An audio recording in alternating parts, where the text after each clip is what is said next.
ఏయ్ ఆగవా ఆగవా బాబు ఆగవాడు వెనక ఊరేటోడు మనోడేనా విజయసారు మనోడేనా మోపాయిండి ఐడియా కూడా మనోడేనా మన బుక్కుండా పెట్టు ఇంత దూరం వచ్చి మనం ఇంత సభ పెట్టుకొని 4 విషయాలు ప్రజలకు చెప్పుకోవాలి కదా మరి ఈ బట్టి అరుపులారిస్తే ఏం లాభం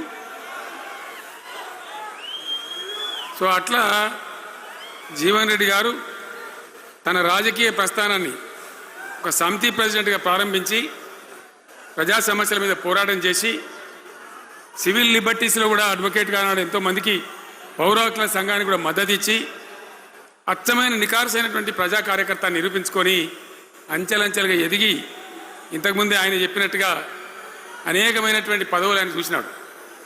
పదవులు ఆయన కొత్త కాదు. బ్రహ్మాండంగా శాసనసభ్యుని గెలవడం, మంత్రి పదవులు అలంకరించడం, అనేక రంగాలలో అనేక రకాలుగా పనిచేయడం అంతా కూడా మీకు తెలుసు. నేను కొత్తగా చెప్పే అవసరం లేదు.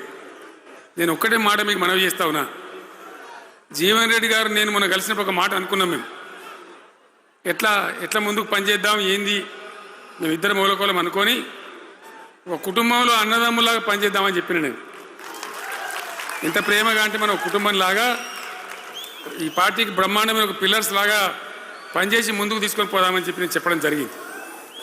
ఈరోజు పార్టీలో వారు చేరిన వెంటనే చాలా బ్రహ్మాండమైనటువంటి మనకు ఒక ఊపు వస్తూ ఉంది.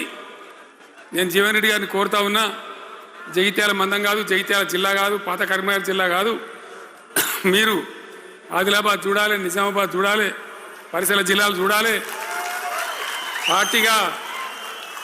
పార్టీ ప్రధాన కార్యదర్శిగా ఈ నిమిషం నుంచి నేను అపాయింట్ చేసుకుంటా ఉన్నాను.